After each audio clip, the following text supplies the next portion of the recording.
Hello and welcome back. We're hanging out here after the last little series of events that resulted in, well, a lot of things, but for one thing, Chorda, Incendia Chorda, is no longer with us, and I believe I ordered her to be transported to her home planet without a scratch on her. Just we're gonna play it cool. Huh. Voidsman armor. Look at that. 65% armor. And some Ryza pattern chainswords. Thank you. Surely they're not designed for a space marine, yeah?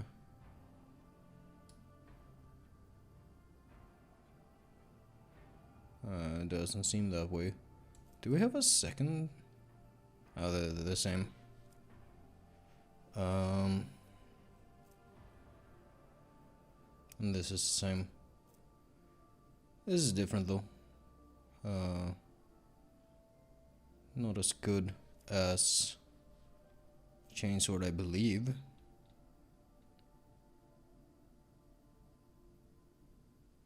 I mean, the little bonus there is not bad, but I don't know. How's it look?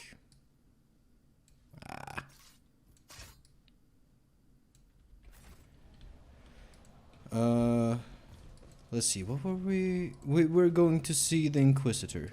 That is something we need to do.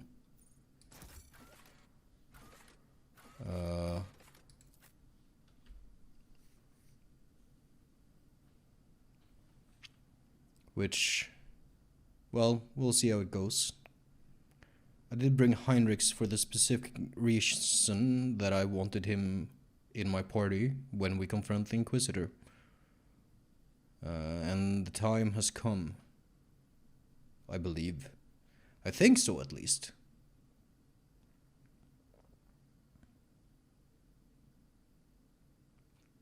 Seems to be loading a lot.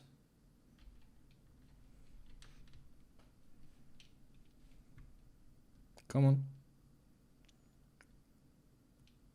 I wonder if something's going to happen like the second it loads.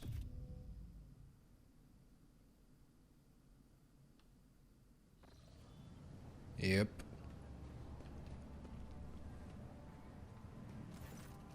Frosher. The elderly man in front of you is moving with the noiselessness of an experienced servant.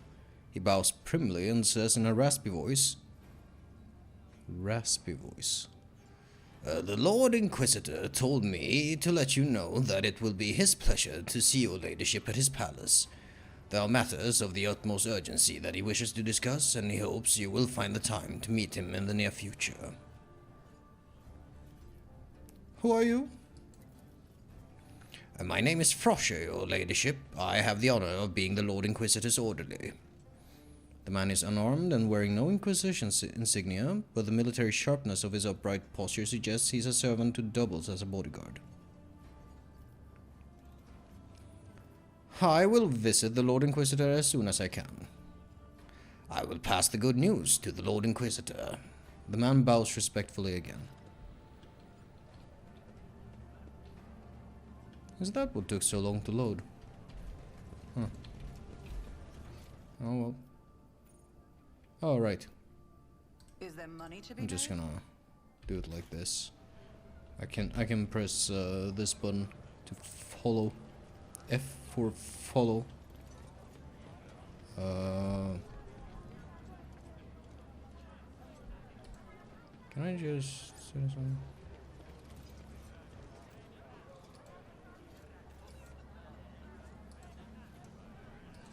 Let us not dawdle.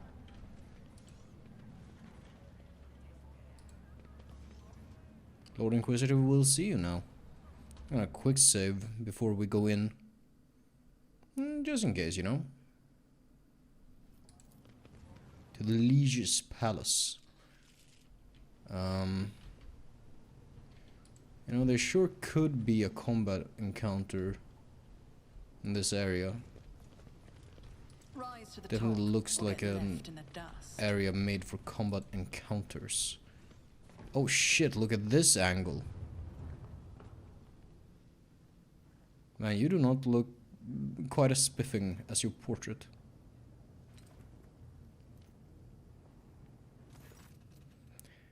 Xavier Calcasar, the Lord Inquisitor, is engrossed in studying star system charts and reports, which are amassed on the desk like the ridges of a formidable mountain range.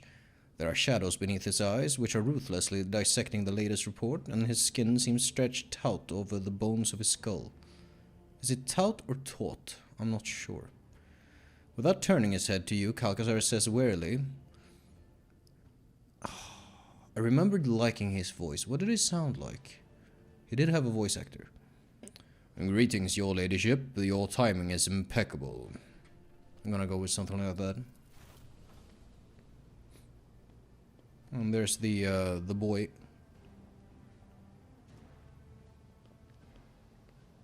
What an interesting thing to call attention to with the whole little cutscene. An aged servant with a or maybe it's not the same. An aged serving with the bearing of a veteran approaches the two of you. In a precise movement, he replaces the untouched cup of cold recaf in front of the Lord Inquisitor with a new one, slightly steaming. The warrior of Fenris holds his arm on his ceramite-plated chest regally and says in a dour voice, Greetings, Inquisitor. You and I need to talk. Calcasar bows respectfully. Glory to the Emperor's angels of Fenris. Your words will be heeded, my lord. Heinrich nods silently at Calcasar, who responds by ever so slightly bowing his head.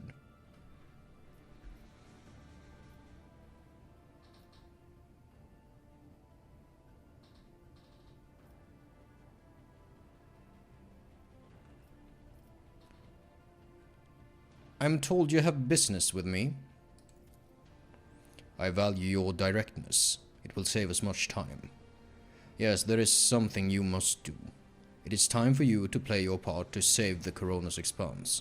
I would not disturb your esteemed personage for anything less. Lady Navigator Cassia Tisifia Evriaela.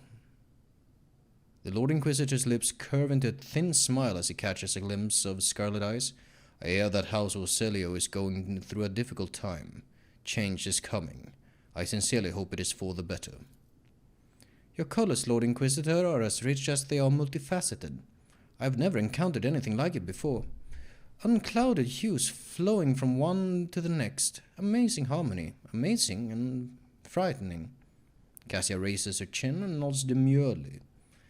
That a man of such status and talents has taken an interest in the well-being of a Navis nobility house is a great honor.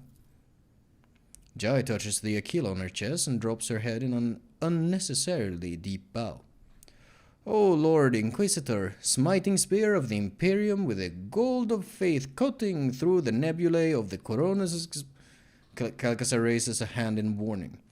If I were you, Mistress Idari, I would endeavor not to draw the Inquisition's attention to my person. A Mercatum Tabula Officialis can do many things. Reattaching a head to a body is not one of them.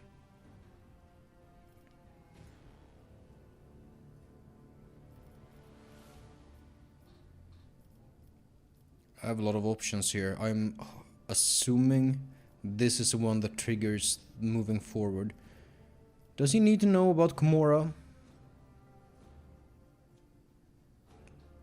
Surely he knows already, since Heinrich was there with me.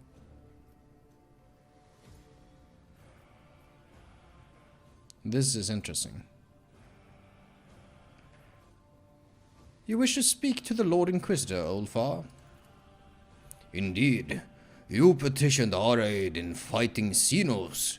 We spilt much alien blood, but the wind of battle carried me far and I lost contact with my pack. Do you know where I can seek out my brothers, the Baleful Howl? I am afraid not. According to the information in my possession, they withdrew from the battle raging in the Expanse. The Lord Inquisitor's deferential tone now carries a dry edge. You lie. The baleful howl never run from battle. Ulfar's reply to the outrageous claim is surprisingly calm. Only the frosty chill of death born of his voice and carried across the room makes everyone's hair stand on end.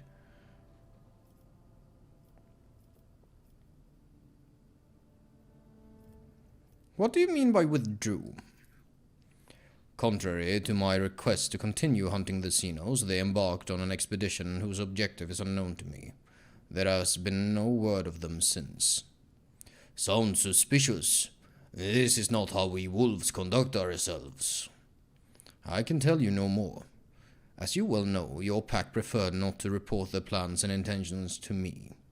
Albeit no match for Ulfar's tongue of ice, the coldness in Caucasus' voice too could freeze an entire world. Why do you think they diverted their attention? I presumed it was a search for Brother Ulfar. It is common knowledge how deeply space wolves value the ties of brotherhood, far more deeply than the ties that bind them to other subjects of the Emperor. There's some venom in that.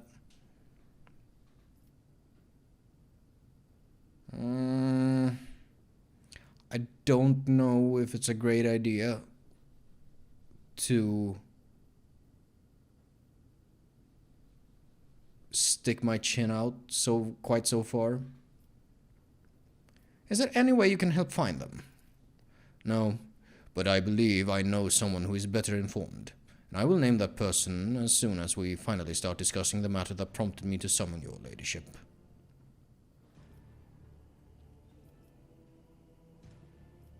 What is the current situation in the Expanse? The cult of the Final Dawn and Drukhari raiders are vying with each other to see who can cause us the greatest turmoil. I have mobilized all the forces I can to repel the attacks, which is why we are still alive. Combined militia brigades are hunting for Xenos and guarding convoys, and expeditionary platoons under my command are crushing heretic rebellions. The situation is unstable, but I will not pretend that I was prepared for this crisis. However, we have not lost our footing yet. What has prompted the Drukhari to act so brazenly? Prisoner interrogators indicate that a relatively major political upheaval has taken place in Komora. The cabal of the Reaving Tempest has lost its grip on authority and become a target for enemies and rivals. Many vassals and members of the cabal decided that fleeing to real space was preferable to waiting in Komora to be killed. That might have something to do with me, but I'm not gonna tell you about that. Why has the cult of the Final Dawn become more active? The warp is raging. This baleful sign always portends change, and crisis beget desperation, the most fertile ground for heresy. I believe the archenemy's servants think their time has come, or perhaps this day was marked in their profane scripture as the date of the end of existence. I will not trouble myself with further attempt to make sense of their blasphemous doctrine. They are bent on destroying us all, and so they must be destroyed.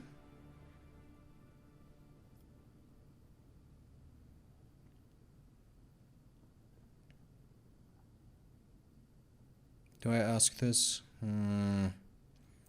Fine. What makes you think you are capable of commanding the whole sector? Do you see a better candidate for the job? The Lord Inquisitor closes his eyes warily for a moment. I may no longer be in the first flush of youth, but believe me when I say that there are many things I would much rather be doing than playing constable to the Corona's Expanse. But alas, every ruler in our sector chooses to confine their concern to the well-being of their own holdings, whereas I alone must take care of all. You have mobilized all forces, but not House von Valancius. Are you not standing before me now? While your status remained unclear, I preferred not to requisition the resources of the von Valancius Protectorate. Your people dealt with Uralon the Cruel's agents and with Xenos raids, and that was enough for me. But now is the time to add your might and talents to the scales. But you must have an ingenious plan to save the Expanse. The glance tossed at you is like a shot from an auto-pistol at point-blank range. If such a plan were to exist, information about it would be of the utmost secrecy.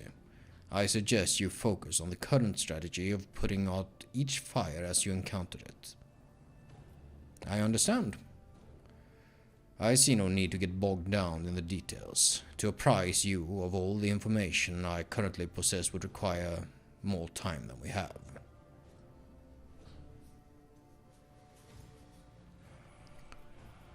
What was the dispute between you and Caligos Winterscale about? His lordship deemed it more important to show off his stubbornness than to safeguard the interests of the Expanse. Stupidity is of the most burdensome kind, but my sources inform me that he nevertheless has joined my efforts against the Xenos, and so I have decided to stay in his sanctions, for a time.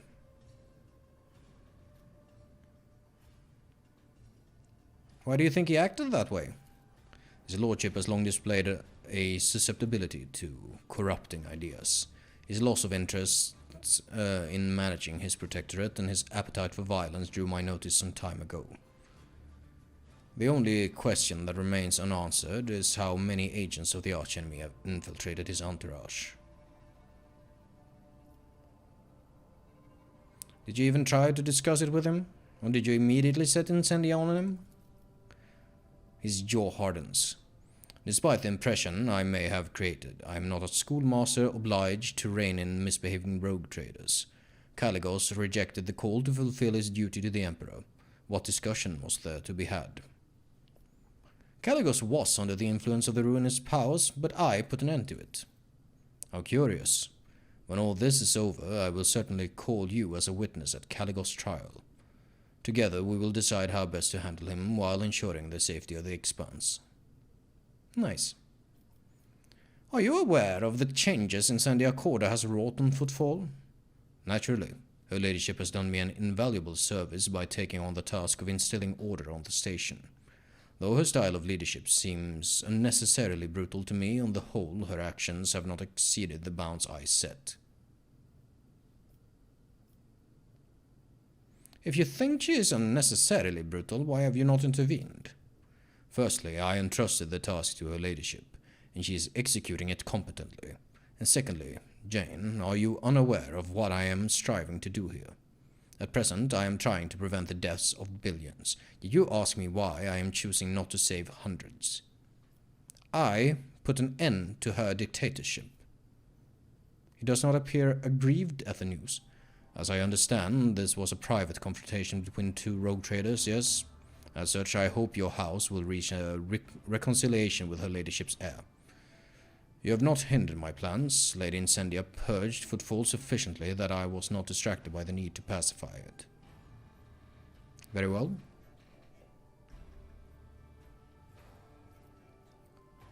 Let's go for it. One of your acolytes, Emelina, accused you of cooperating with Xenos. Who is speaking here? I would remind you that the particularities of the Inquisition's work lie far beyond a rogue trader's purview. But given the circumstances, yes, Acolyte Lichtenhardt's words are true. It has been several years since I had established contact with the Drukhari. They informed me of upcoming raids, and I thwarted them. I kept the Expanse safe, while the Xenos were absorbed in their internal squabbles, which are of little interest to me. Strictly speaking, one might regard my actions in this situation as unorthodox at the very least. In reality, however, they are undoubtedly beneficial. Acolyte Lichtenhardt has demonstrated her inability to surmount the bounds of convention, and had she been in my position, the Expanse would have likely already fallen under the blows of the present crisis. Fortunately for you, she is not, and the Drukhari, drained by their power struggles and bereft of their best raiders, can do nothing more than run from my fleets. Heinrichs, I have to say I am disappointed by how easily information pertaining to the Expanse's security reaches the ears of those who should not be privy to it. This will be noted in your record. Would you care to put my concerns to rest and tell me that Emelina is not out there running amok around my sector and continuing to sow unrest? In response by Calcasar's question, Heinrichs' eyes narrow, smoldering with anger. Emelina is dead, by my hand. Indeed. Well, I hope I can continue to trust you to know when a useful resource is finally exhausted and must be disposed of. Your ladyship, I hope it goes without saying that I would appreciate you not spreading dangerous and misleading rumors going forward, and keeping the content of this conversation private. Given the current state of affairs, I would have to treat such actions as subversive, so I thank you in advance for your considerate silence. I don't think I want to talk about that, actually. Part of me wants to just get all the text possible, but from a role-playing perspective, I'm going to elect to not speak on that matter. What help do you want from me? Frosher, if you please. Oh, it is Frosher. The Inquisitor nods imperiously at the servant to draw some kind of remote control from his pocket. All sounds whose sources are more than 3 meters away fade to nothing. Ah.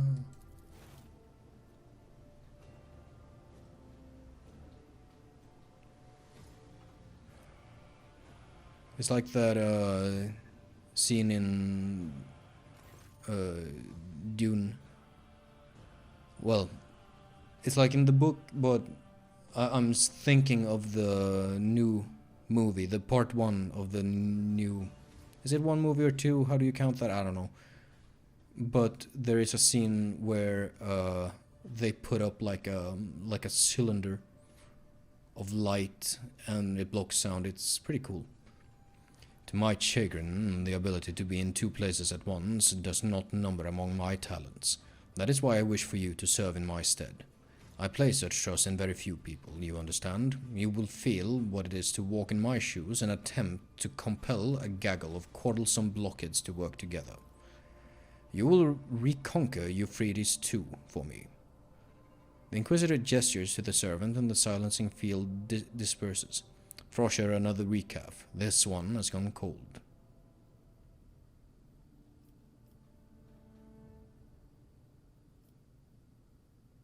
Another Inquisition? Fuck it, I'll ask this just for the dialogue. Is he your valet? Or another Inquisition assassin? I say, pointing to the servant.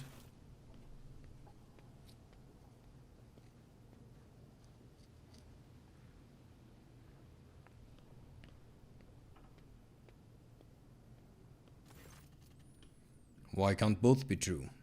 Frosher has been a member of my retinue for 50 Terran years, and the person in my entourage who comes closest to being my confidant. Something akin to a warm smile touches the Inquisitor's lips. Interesting. We have had cause to be involved in many incidents whose reports have since been marked with a seal of silence. Frosher nods deferentially, and on his age-jowled face appears an expression caught between eternal loyalty, motherly affection, and religious devotion. Well, to what do I owe such an honor? To be selected. To whom else could I entrust this mission?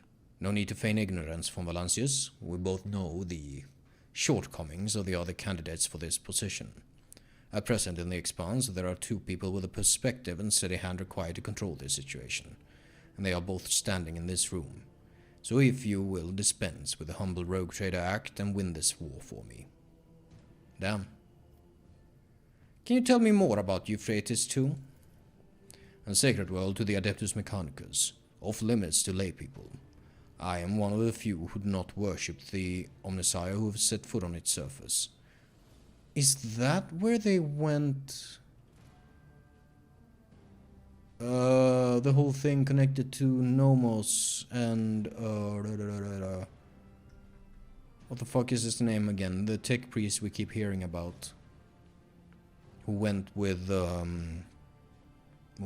Theodora, I think. Or rather I was. Now it is crawling with unbelievers. The despicable word-bearers attacked and captured Euphrates II, and the cult of the Final Dawn brought an entire horde of heretics to the planet. I sent my troops to aid the explorative forces laying siege to the world, but a rift occurred among the commoners. Commanders, even. They need an authoritative general, and you are the perfect for the role. My confidence is not misplaced, I trust.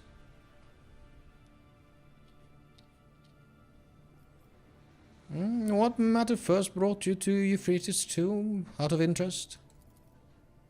An utterly transparent attempt to learn secret intelligence. I offer to make you my general, and you try to pump me for information. Poorly done. Fucking... I'm curious. The word bearers went there themselves? They didn't just send in the puppets? Clearly, the stakes for them are high enough. You're alone the cruel, as stirred his profane self to make a personal appearance on Euphrates II. Conrad Voitvir, incidentally, is also there. I hear you two have unfinished business. Him I will generously leave to you. When you are finished with him, you may simply dispose of his mortal remains. No need to surrender them to the Inquisition for an inquest. Consider it my gift. What do they want with Euphrates II? The reason behind their machinations will be pure speculation at this point. Bring me prisoners to interrogate, and perhaps we will gain some much-needed insight. Alright, what forces do we have in place, and what is this rift that occurred between the commanders? Explorator Fleet, Divine Cognizance 7821, recalled its most combat-ready units to retake the world. They were supported by my most powerful strike fleet and a group of deadlier allies. I dispatched a pack of space wolves to hunt down the transgressors. Unfortunately, the leaders have failed to find a common language. The esteemed Thorvald is at odds with the conclave of the Mechanicus Battle Congregation, and the Omnissiah servants find Thorvald's strident nature off-putting. And neither group is fond of militant Sibilek, who commands my forces. Were not fond, to be precise. The esteemed militant perished along with his ship a week ago, when his noble allies failed to support his offensive. The Inquisitor bows to Ulfra curtly. I recommend that you two go to Euphrates II, my lord. Perhaps your pack was less reticent with the esteemed Thorvald than with me, and told him where they decided to direct their efforts. It is a fine suggestion, which I accept gratefully, Inquisitor. This expression of respect on Ulfar's face does a poor job of hiding his antipathy. How did you manage to enlist the aid of Angels of the Emperor? I must remind you that I am still Lord Inquisitor of the Corona's Expanse, not merely some... What do you always say, Frosher? Some grox-bothering prick. If certain rogue traders at times allow themselves to speak to me in an overly willful manner, that should not give you cause to doubt my authority. The situation is clear. You will be given details when you arrive in orbit around Euphrates II. Very well, I will smash the heretics. I never doubted you, your ladyship. The Emperor protects. Are you sure you never doubted me?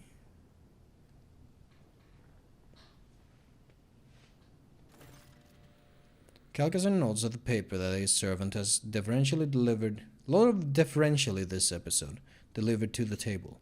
And this document attests to the extraordinary powers you now have at your disposal. I'm counting on your success, Jane. Ooh, a little paper to prove that I'm Inquisition backed right now. Very nice. Certainly a lot better than being opposed by the Inquisition.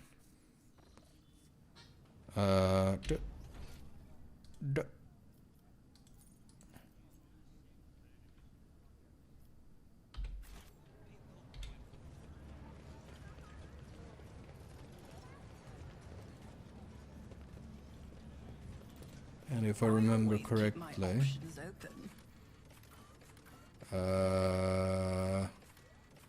can I not just go to my ship? No. I thought I could. That's what I was about to say. Oh, there we go. I guess I could.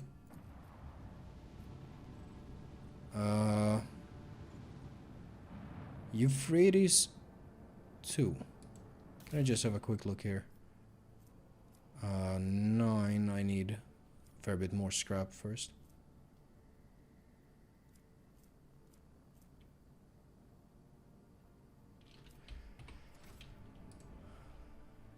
Euphrates 2.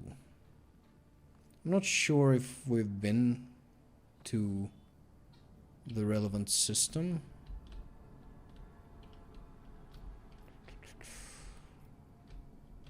Ah. That's gotta be the one. Looks to me like we're going here. Oh shit. Holy gifts. Lord Captain, reporting. Shortly before your departure from Footfall, a group of messengers in luxurious garbs delivered a strong box and several chests bearing the insignia of House Orcelio to the ship. I suppose the use of gold-clad servants instead of servitors was an extravagant attempt by the navigators to draw the attention of the rogue trader. Considering the incident in the capital world, the enforcer officers checked the Navis nobility gifts thrice. I am pleased to report that none of them threaten you or Lady Cassius of the crew's well-being. Having said that, a closer examination of the strongbox by the tech adepts revealed a data slate with a vid message addressed personally to you alongside some kind of encrypted data. We dare not touch them without your instruction. What vid message? Show me. As you command, Lord Captain. Vigdis issues several orders, and the vid screen of your personal cogitator springs to life, the machine innards rumbling unhappily. Aronto. I don't know what voice I did for him. Rogue trader.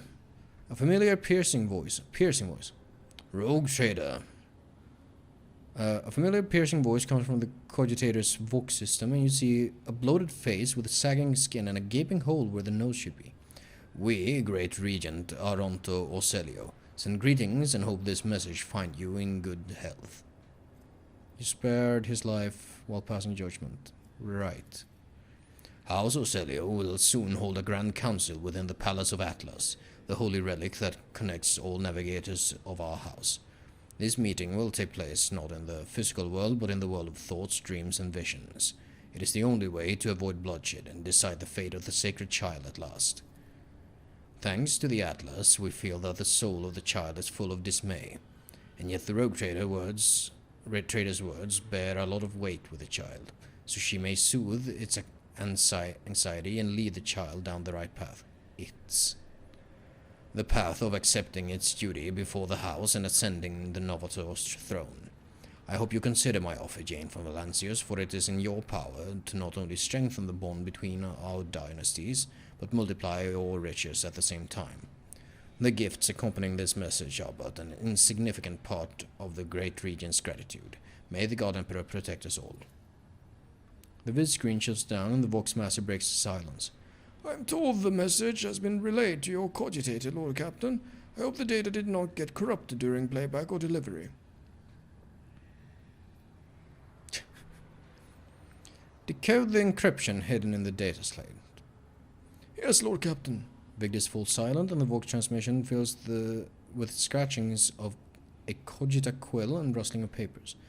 A messenger service call has been sent to the Omnissiah's servants' compartments. Once the data have been decrypted, I will notify you immediately. This will be all for now. God Emperor protects, Lord Captain. Boom.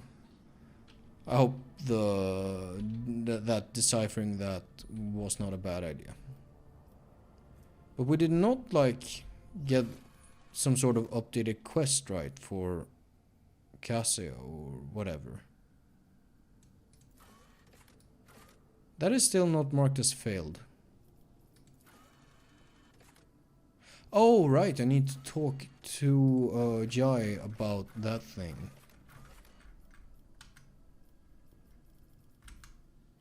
Let's do that.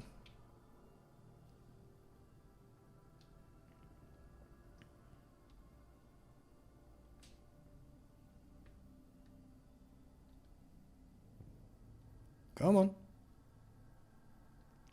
I wish the bridge loaded faster. I wish they had a bit less stuff on the bridge. You know? Or however that works. I'm not a programmer. Where's Jai at? She usually hangs out somewhere around here. You know what? Let's actually save this conversation, and when we get back next time, we're gonna have some words with Jai regarding what happened on Footfall. See you later.